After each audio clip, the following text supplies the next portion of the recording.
नमस्कार दोस्तों, आप सभी का एक बार फिर से हार्दिक स्वागत है आपके अपने इस यूट्यूब चैनल पे। दोस्तों हम लोग सॉल्व कर रहे हैं ईएसआईसी टेस्ट सीरीज की आंसर कीज। तो आज अपन ने 5वीं टेस्ट सीरीज जो है कंप्लीट कर ली है, यानी आप सभी ने ये टेस्ट दे दिया है।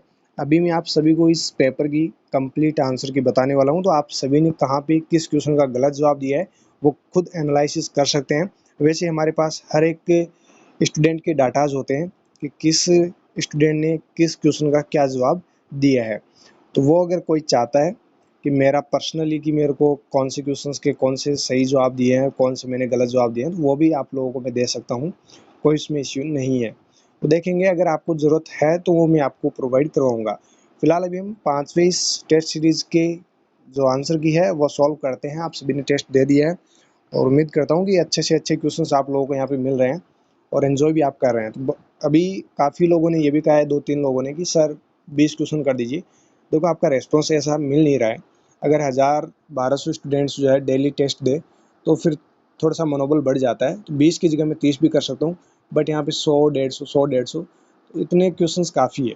ठीक है, अगर आपका टेस्ट देने वाले जो भी साथी लोग हैं वो अगर बढ़ते हैं, 1000-1200 इतने लोग अगर पहुँचते हैं, तो श्योर आपको 20 से 30 क्वेश्चन, यानी 30 से ज़्यादा भी हो सकते हैं, इतने क्वेश्चंस मैं आप लोगों को ज़रूर प्रोवाइड करवा दूंगा।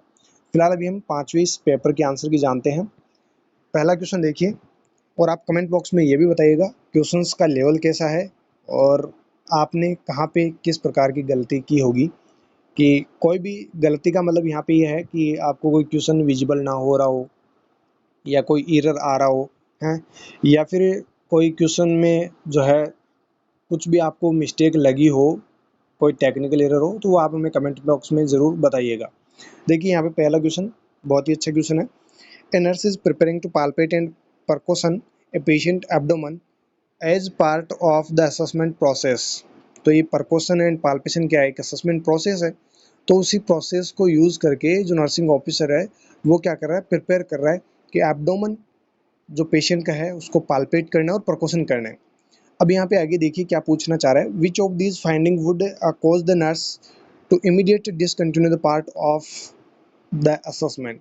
ऐसी कौन सी वो फाइंडिंग है जो पेशेंट के अंदर आपको नज़र अगर आती है, एज ए नर्सिंग ऑफिसर आप क्या कर रहे हैं, पाल्पेशन और परकोशन दोनों ही नर्सिंग जो असेसमेंट की प्रोसेस है वो आप यूज़ कर रहे हैं।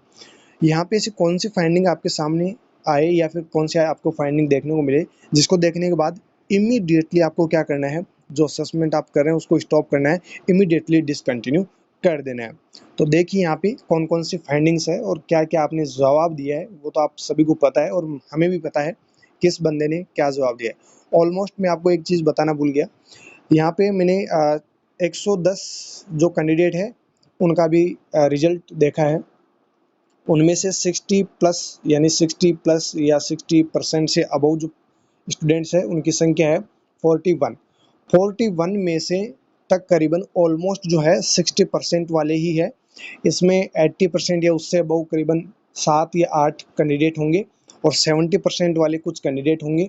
बाकी जो रिमेनिंग बचे हैं वो ऑलमोस्ट 60% के करीब ही है। तो ये एक अभी अभी मैंने चेक किया है आप सभी का रिजल्ट। बाकी अभी आप सभी को रिजल्ट तो जो है वो प्रोवाइड हो ही चुका है, जितने भी लोगों ने दिया है, और आंसर की अपन दे ही रहे हैं। तो देखिए यहाँ पे पहला ऑप्शन है, the patient state that sound like it might hurt me. Next है there is a pulsating mass on the upper middle abdomen. Next, the patient has black tarry stool and anaemia. Next, the patient has had an endoscopic procedure 2 days prior.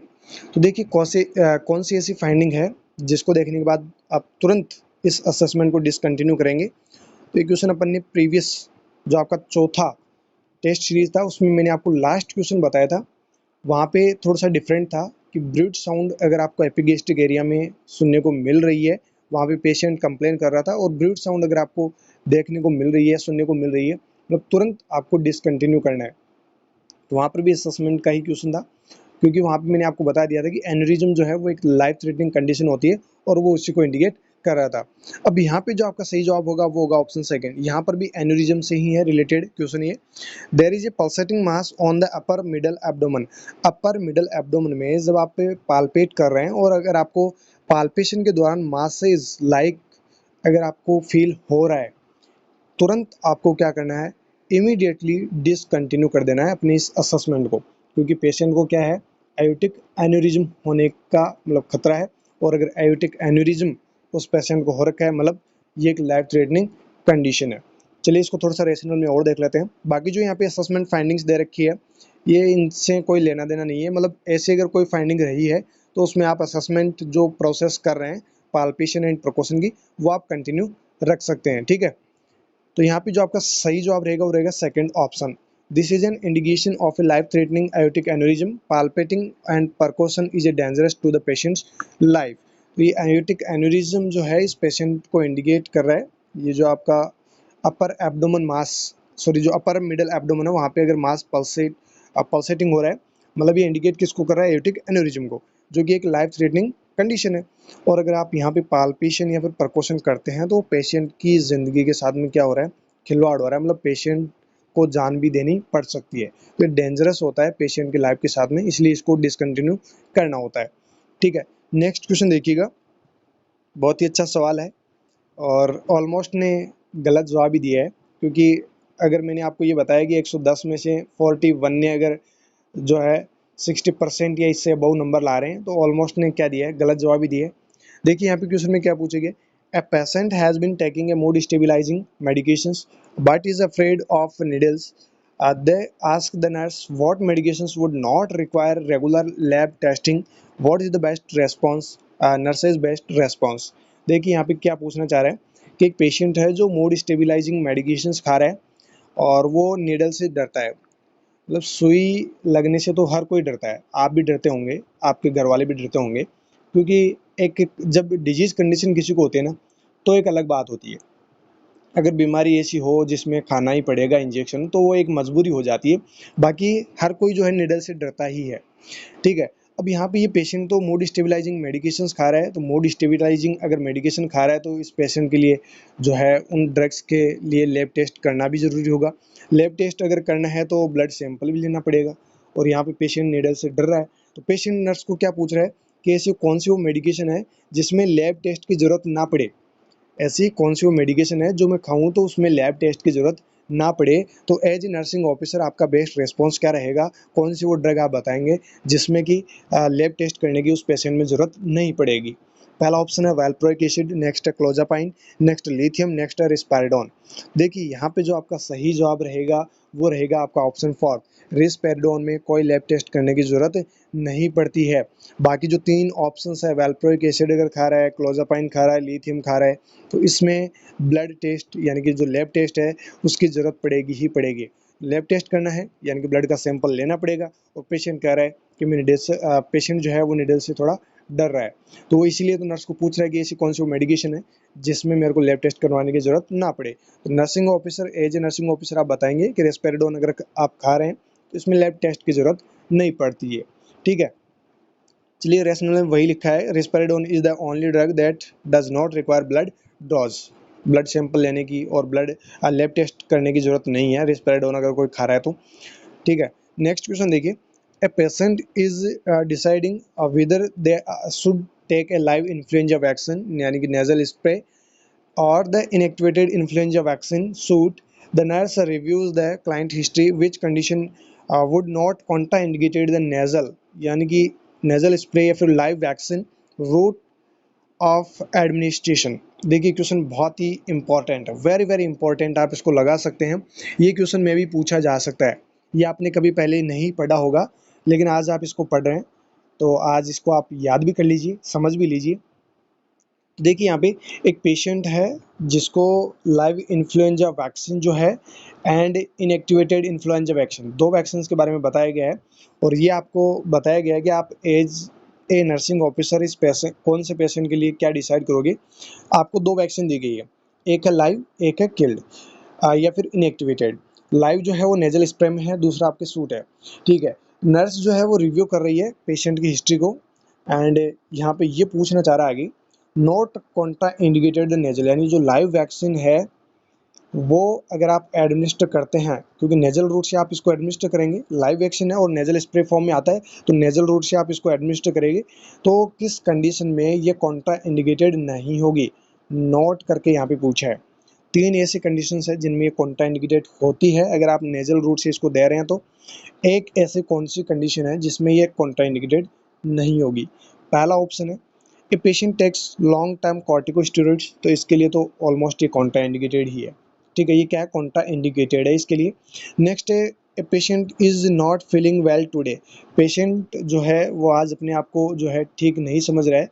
हो सकता है उसको बुखार हो सकता है उसको एब्डोमेन पेन हो सकता है मतलब कुछ भी कंडीशन उसके अंदर डेवलप हो रखी है, तो वो अपने आप को अनहैप्पी यानी जो है फीलिंग वेल जो है वो नहीं बता रहा है। तो इस पेशेंट में भी आप ये ड्रग जो नेजल स्प्रे है यानी लाइव वैक्सीन है, ये इसके लिए भी क्या रहेगी, Contra indicated. Next patient is 55 year old, patient अगर 55 साल से अबव का है तो इसके लिए भी ये वैक्सीन क्या रहेगी, कॉन्ट्रा इंडिकेटेड। लेकिन यहाँ पे पूछा नॉट कॉन्ट्रा इंडिकेटेड, किसके लिए कॉन्ट्रा इंडिकेटेड नहीं है? तो आपका लास्ट ऑप्शन जो बचता है वही आपका सही जवाब है, पेशेंट हैज़ यंग चिल्ड्रंस। जो भी पेशेंट है और यंग चिल्ड्रंस है तो उनके लिए ये कॉन्ट्रा इंडिकेटेड नहीं होगी। ध्यान रखिएगा, ये इनके लिए कॉन्ट्रा इंडिकेटेड नहीं है।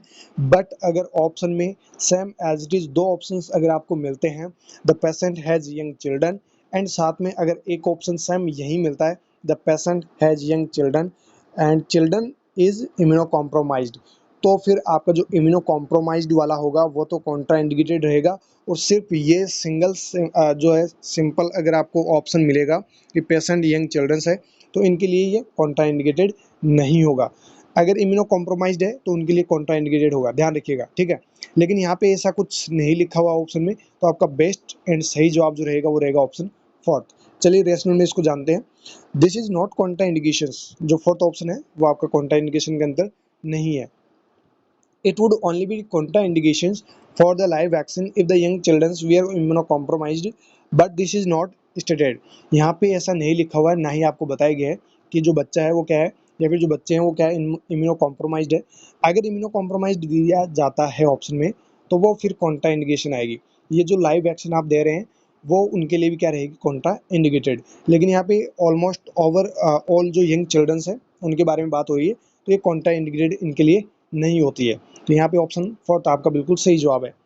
नेक्स्ट क्वेश्चन देखिए, बहुत ही अच्छा सवाल है ये भी। The nurse is caring for a patient who has recently had a successful catheter ablation, which assessment finding demonstrate A successful outcome of this procedure. देखिए क्या पूछा गया कि एक ऐसे पेशेंट को आप केयर दे रहे हैं जिसको रिसेंटली अभी अभी जो है कैथेटर एब्लेशन किया गया है। कैथेटर एब्लेशन जो है वो किस में किया जाता है, किसी पेशेंट को मान लीजिए एरिथमिया हुआ है, एरिथमिया में वीटी हो सकता है, एसवीटी हो सकता है, एट्रियल फिब्रिलेशन कुछ भी, ठीक है। तो एरिथमिया अगर हुआ है तो उसको ठीक करने के लिए कैथेटर एब्लेशन जो है पेशेंट के अंदर किया जाता है, यानी कि एरिथमिया को ट्रीट करने के लिए कैथेटर एब्लेशन किया जाता है, ये आप मोटा मोटा समझ लीजिए।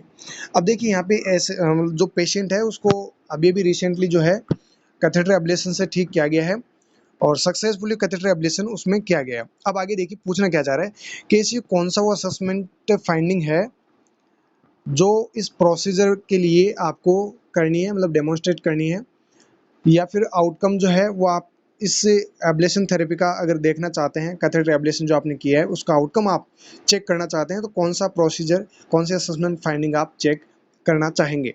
ठीक है, पहला ऑप्शन देखिए, इसका तो ऑलमोस्ट ने गलत ही जवाब दिया है क्योंकि पता ही नहीं है, ये पहली बार ही आपने क्वेश्चन पढ़ा होगा।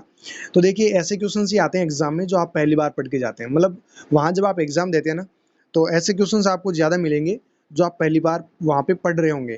ठीक है, देखिए यहाँ पे पहला option, the patient is free of electrolyte imbalance. Next, patient WBC count is with in normal limit. Next, the patient EKG reading is regular. Next, the patient urine output is 45 ml पर हावर। तो देखिए यहाँ पे जो आपका सही जवाब रहेगा वो रहेगा ऑप्शन थर्ड, क्योंकि अपन एरिथमिया के पेशेंट को ठीक कर रहे हैं तो ईकेजी वैल्यू जो है वो अपन चेक करेंगे, यानी जो इलेक्ट्रोकार्डियोग्राफी है वो पेशेंट की चेक करेंगे। और अगर रीडिंग रेगुलर आ रही है, मतलब ये जो आपने एब्लेशन थेरेपी दी है या फिर जो आपने अभी इस पेशेंट के लिए कैथेटर एब्लेशन किया गया है सक्सेसफुली, उसका रिजल्ट जो है वो या फिर जो आउटकम है वो बेस्ट मिला है या नहीं मिला है, मतलब वो सक्सेसफुल थेरेपी हुई है या नहीं हुई है, तो उसको जानने के लिए ईकेजी यानी इलेक्ट्रोकार्डियोग्राफी जो है पेशेंट की जाएगी। और अगर रिदम्स या फिर जो रीडिंग है वो रेगुलर आ रही है, मतलब वो थेरेपी अच्छे से उस पेशेंट पे सक्सेसफुल हुई है। चलिए इसको रैशनल में और थोड़ा सा देख लेते हैं। डिटेल के लिए। Catheter ablation is a procedure use to treat arrhythmias specially SVT यानी सुप्रावेंट्रिकुलर जो टैकीकार्डिया की कंडीशन होती है, ये एरिथमिया की कंडीशन को ठीक करने के लिए कैथेटर एब्लेशन प्रोसीजर यूज किया जाता है। Catheter is inserted through the femoral when और आर्टरी। इस प्रोसीजर के अंदर जो कैथेटर इंसर्ट करते हैं वो कहाँ से करते हैं, femoral वेन या फिर femoral आर्टरी के through. And treatment sorry and threaded to the conduction fibre in the heart causing the arrhythmias. जो थ्रेडेड मतलब जो कंडक्शन फाइबर होगा उसको जहाँ पर एरिथमिया हुआ है हार्ट के अंदर वहाँ तक उसको ले जाया जाएगा। ठीक है, ले जाने के बाद क्या किया जाएगा, a radio frequency energy use heat to destroy the fibre, और वहाँ पे ले जाकर जो रेडियो फ्रिक्वेंसी होगी एनर्जी से उस फाइबर को वहाँ पे हीट के थ्रू डिस्ट्रॉय किया जाएगा ताकि उसमें आगे जो है एरिथमिया डेवलप ना हो। इसके लिए कैथेटरी एब्लेशन प्रोसीजर किया जाता है। तो ध्यान रखिएगा, अच्छा सवाल है, हो सकता है ये आपको एग्जाम में पूछ लिए जाए। एग्जाम में क्वेश्चंस वैसे ही पूछे जाते हैं जो आप पहले कभी नहीं पढ़े होते हैं, और पढ़े भी होते हैं तो भी आप गलत करके क्यों आते हैं, क्योंकि आप क्वेश्चन को अच्छे से नहीं पढ़ पाते हैं। क्वेश्चन को अच्छे से पढ़ लेते हैं तो आप ऑप्शन को सही से नहीं देख पाते हैं, तो आपका क्वेश्चन क्या होता है, गलत होता है। 3-4 सिचुएशंस ऐसी होती है जिनमें आपका क्वेश्चन गलत होता ही होता है। या तो आप क्वेश्चन को सही नहीं पढ़ रहे, या फिर आप ऑप्शंस को ढंग से देख नहीं रहे। क्वेश्चन मान लीजिए बहुत ज़्यादा ईजी आ गया, उसको आपने देखा और 4 ऑप्शंस थे, उनमें से आपको एक ऑप्शन जो है वो दिखा और उसको आपने टिक कर दिया। आपने 3 ऑप्शंस को आपने देखा नहीं, या फिर क्वेश्चंस को आपने प्रॉपर पढ़ा नहीं कि एक्सेप्ट से पूछा है या फिर फर्स्ट प्रायोरिटी पूछी है, आपने तुरंत उस ऑप्शन के साथ में जो है क्लिक कर दिया और आप आगे नेक्स्ट क्वेश्चन पे बढ़ गए। वो क्वेश्चन क्या हो गया, आपका गलत हो गया। मतलब आपने ऑप्शन को प्रॉपरली नहीं पढ़ा था, चारों ऑप्शंस को आपने नहीं पढ़ा, क्वेश्चन को आपने अच्छे से नहीं पढ़ा, तो आपका क्वेश्चन क्या हो जाता है, गलत हो जाता है। जब भी आप क्वेश्चन पेपर अटेंड करो, पेपर अटेंड करने में आप ये सावधानी जरूर रखना, पेपर में सबसे पहले आप क्वेश्चंस को अच्छे से समझना, क्वेश्चंस को सबसे पहले अच्छे से समझना, उसके बाद में अपना आंसर करना, ऑप्शंस को भी अच्छे से देखना कि क्वेश्चन पूछना क्या चाह रहा है और क्या आप जवाब देना चाहते हैं। ये स्ट्रेटजी आपको फॉलो करनी ही करनी है। मैं ये नहीं कहता कि आप 100 के 100 क्वेश्चन करके आओ, आप 100 में से 70 क्वेश्चन कर दो, 60 क्वेश्चन कर दो, लेकिन उन क्वेश्चंस की एक्यूरेसी जो है वो आपकी 95 टू 100% होनी चाहिए। एक्यूरेसी बहुत ज़रूरी है। एक्यूरेसी अगर आपके क्वेश्चंस के आंसर्स करने की अगर 100% या फिर 95% है तो सिलेक्शन आपका श्योर हो सकता है। लेकिन देखिए, सिलेक्शन ऐसा नहीं है कि सर ने कहा है कि 100% एक्यूरेसी के साथ में अपने को क्वेश्चन सॉल्व करने हैं और मैंने सर 50 क्वेश्चंस जो है या फिर 50% जो है क्वेश्चन मैंने अटेंड किए हैं, लेकिन ये क्वेश्चन सारे के सारे क्या है, इनकी एक्यूरेसी 100% है, यानी सारे के सारे क्या है, सही है, क्या मेरा सिलेक्शन हो जाएगा? बिल्कुल नहीं होगा। सिलेक्शन आपका यहाँ पे नहीं होगा। मैंने ये कहा है कि आप क्वेश्चंस चाहे आप 75 अटेंड कर लीजिए, आप 80 क्वेश्चन अटेंड कर लीजिए, 60 क्वेश्चन अटेंड कर दीजिए, 65 क्वेश्चन कर दीजिए, लेकिन आपको एक क्वालिफिकेशन क्राइटेरिया के करीब तो पहुंचना ही पड़ेगा। लेकिन मेरा कहने का मतलब ये है कि जो भी क्वेश्चंस आप अटेंड कर रहे हैं उनकी एक्यूरेसी जो है वो 95 से 100% होनी चाहिए। मतलब नेगेटिव मार्किंग से आपको विशेष तौर से बचना है। नेगेटिव अगर एक क्वेश्चन भी आपका नेगेटिव हो रहा है, मतलब आप 1000 कैंडिडेट से नीचे डायरेक्टली चले जा रहे हो, तो ये आपको ध्यान रखना है। देखिए यहाँ पे क्वेश्चन में नेक्स्ट क्वेश्चन अपन पढ़ते हैं। A nurse cares for a child that is diagnosed with hepatitis A. Which of these following the precautions would be most important to take the prevent transmission of this infectious disease? देखिए, एक बच्चा है जिसको आप as nursing officer care दे रहे हैं और बच्चा जो है वो हेपेटाइटिस ए से सफ़र कर रहा है, अभी अभी डायग्नोस हुआ हेपेटाइटिस ए से। अब यहाँ पे ये पूछना चाह रहे हैं कि एज ए नर्सिंग ऑफिसर यहाँ पे मोस्ट इंपॉर्टेंट कौन से प्रिकॉशंस आप यूज़ करेंगे जिससे कि ये बीमारी और किसी को ट्रांसमिट ना हो, या फिर जो इन्फेक्शियस डिजीज है इसके ट्रांसमिशन से अपन प्रिवेंट हो सके। तो यहाँ पे देखिए, पहला ऑप्शन है encourage the hepatitis A vaccine for family member and siblings. Next, use needleless system if possible, otherwise use careful needle precautionary measures. Next, teach the child and enforce strict and frequent hand washing. Next, teach the child and family the danger of contaminated food and water. तो यहाँ पे देखिए, जो आपका सही जवाब होगा, question आपके समझ में आ गया, हेपेटाइटिस ए का पूछा गया, और हेपेटाइटिस ए का जो ट्रांसमिशन रूट होता है वो आता है आपका फिको ओरल रूट। कहाँ से ये ट्रांसमिट होता है? फिको ओरल रूट के थ्रू। फिको ओरल रूट से अगर ट्रांसमिशन इसका हो रहा है तो बेस्ट प्रिकॉशंस आपका यहाँ पे क्या रहेगा, मतलब मोस्ट इंपॉर्टेंट प्रिकॉशंस आपका जो रहेगा वो रहेगा option third, teach the child and enforce strict and frequent hand washing. जो बच्चा है जो हेपेटाइटिस ए का है, इसको आप केयर दे रहे हैं, तो उसको आपको टीचिंग देनी है एज ए नर्सिंग ऑफिसर कि आपको स्ट्रिक्टली हैंड वॉशिंग जो है बारी बारी आपको करते रहना है, ताकि ये जो इन्फेक्शन है या फिर जो इन्फेक्शियस डिजीज़ है वो और किसी को ट्रांसमिट ना हो। तो यहाँ पे ऑप्शन थर्ड जो है वो आपका बिल्कुल सही जवाब है। चलिए रेशनल में थोड़ा सा और देख लेते हैं इसके बारे में। Hand washing is the single most effective way to prevent transmission of hepatitis A. Hand washing जो है ये सिंगल ऐसा मोस्ट इफेक्टिव वे है जिससे हेपेटाइटिस ए के ट्रांसमिशन से प्रिवेंट किया जा सकता है। Hepatitis A is a virus transmitted via faeco oral route या फिर oral faecal route and lives in human hands. ये या तो फिकोरल रूट से ट्रांसमिट होगा और ये जो वायरस है जो ह्यूमन हैंड्स में लाइव करता है, इसलिए यहाँ पे हैंड वॉशिंग बेहद ज़रूरी है। तो ऑप्शन थर्ड आपका यहाँ पे सही जवाब है। चलिए नेक्स्ट क्वेश्चन देखिए, बहुत ही अच्छा सवाल है और ड्रग कैलकुलेशन का सवाल है, लेकिन फिर भी ऑलमोस्ट गलत ही जवाब दे रहे हैं और सही भी दे रहे हैं। वैसे ये दो क्वेश्चन शायद यहाँ पे ड्रग कैलकुलेशन के हैं और दोनों ही ईजी क्वेश्चन यहाँ पे पूछे गए हैं। क्वेश्चंस तो इजी होते हैं वैसे भी, लेकिन आपका आंसर क्या हो जाता है, गलत हो जाता है। देखते हैं क्वेश्चन, देखिए क्या है।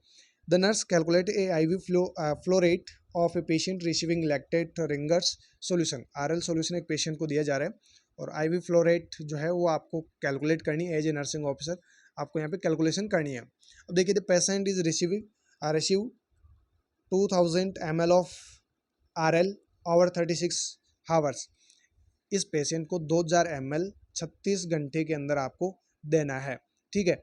अब देखिए यहाँ पे the IV infusion set has a drop factor is 15 drops पर मिलीलीटर। यहाँ पे ड्रॉप फैक्टर आपको दे रखा है 15, वॉल्यूम आपको दे रखी है 2000 ml और टाइम आपको दे रखा है 36 घंटे। अब आगे देखिए क्या पूछा गया, the nurse should be set the IV to deliver how many drops per minute. तो यहाँ पे देखिए ड्रॉप्स पर मिनट का आपको सवाल पूछा गया है। तो आपने अगर ड्रग कैलकुलेशन की हमारी क्लास नहीं ली है तो वो आप ज़रूर ले लेना, वहाँ से क्वेश्चंस मिलेगा ही मिलेगा। जो आपको 4-5 जो फॉर्मूलेज बताए गए हैं वो सारे फॉर्मूलेज आपको याद करने पड़ेंगे। फॉर्मूला अगर आपको याद है तो क्वेश्चन आप इजीली सॉल्व कर देंगे।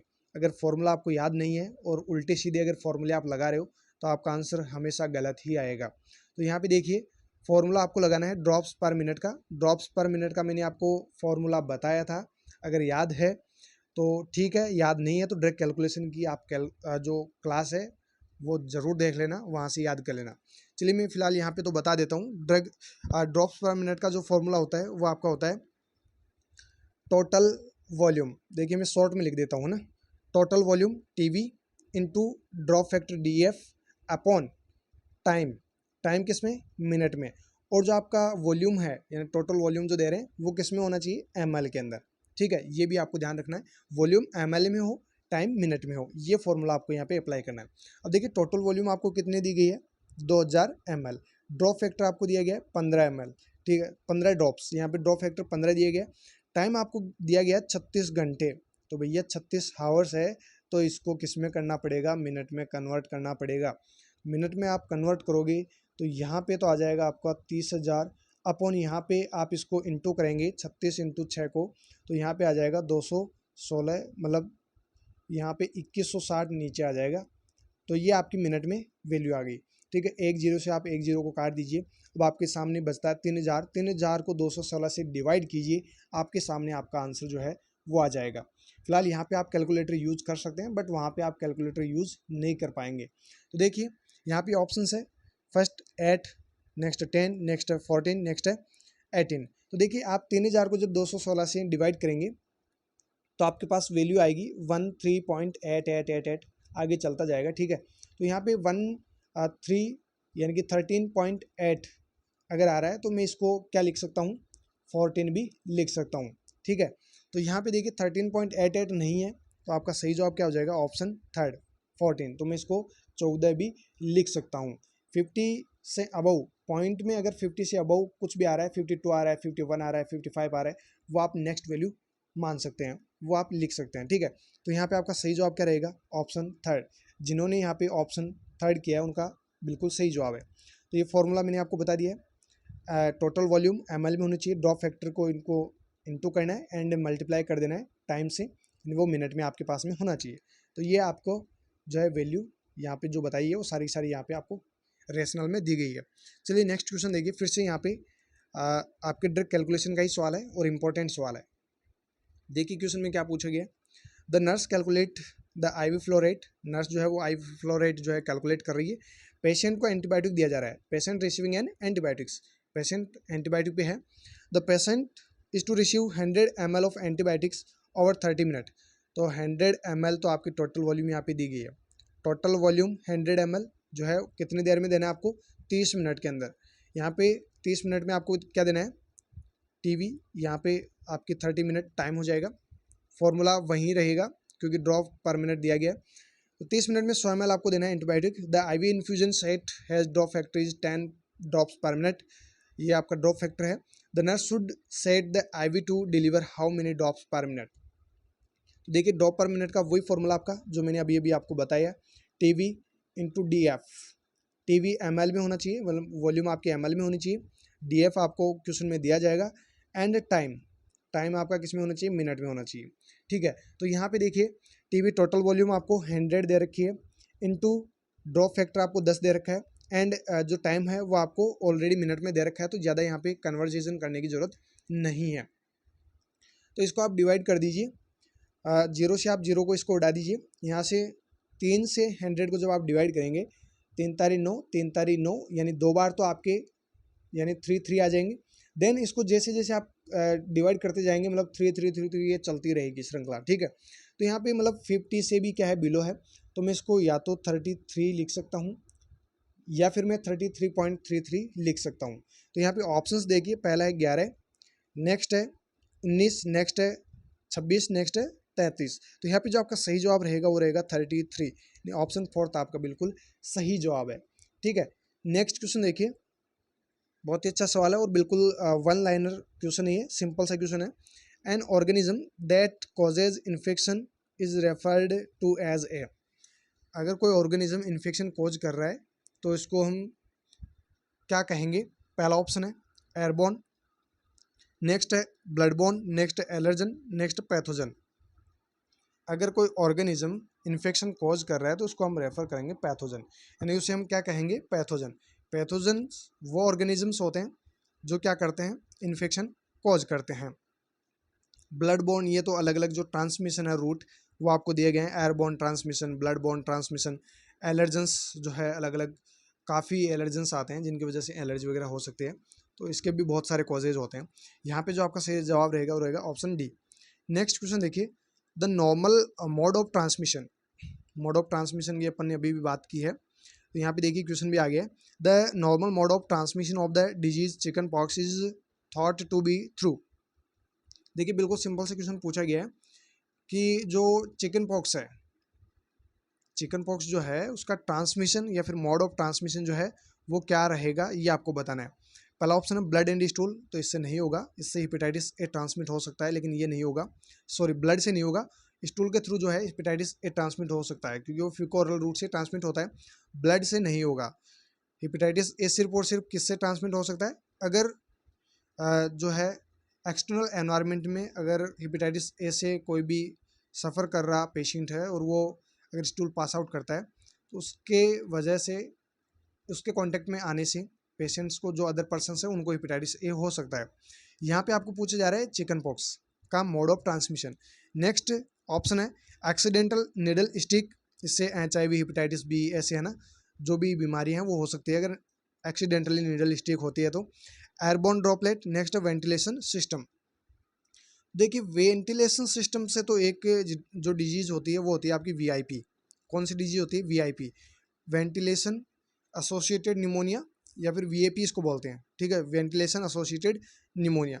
यहाँ पे जो आपका सही जवाब होगा वो होगा ऑप्शन सी, एयरबॉर्न डिजीज यानी एयरबॉर्न ड्रॉपलेट। जो एयरबॉर्न ड्रॉपलेट्स है उनके थ्रू डिजीज ट्रांसमिट होती है आपकी चिकन पॉक्स। तो जो चिकन पॉक्स है उसका मोड ऑफ ट्रांसमिशन क्या रहेगा, एयरबॉर्न ट्रांसमिशन। तो ये अपना सेकंड लास्ट क्वेश्चन था। नेक्स्ट एंड लास्ट क्वेश्चन आज के इस सेशन का और आपके इस टेस्ट का, जो कि बहुत ही अच्छा सवाल आपको दिया गया था। देखिए क्या है, each of the following disease, यहाँ पे कुछ डिजीज कंडीशंस दे रखी है, is thought to be spread by respiratory secretions और ओरल और नेजल सिक्रेशंस एक्सेप्ट। यहाँ पे जो डिजीज कंडीशंस आपको दी गई है नीचे जो ऑप्शंस में, ये सारी की सारी रेस्पिरेटरी सिक्रेशन या फिर ओरल सिक्रेशन या फिर नेजल सिक्रेशन से ट्रांसमिट होने वाली डिजीज कंडीशंस है, एक को छोड़कर। एक्सेप्ट से यहाँ पे सवाल पूछा गया है।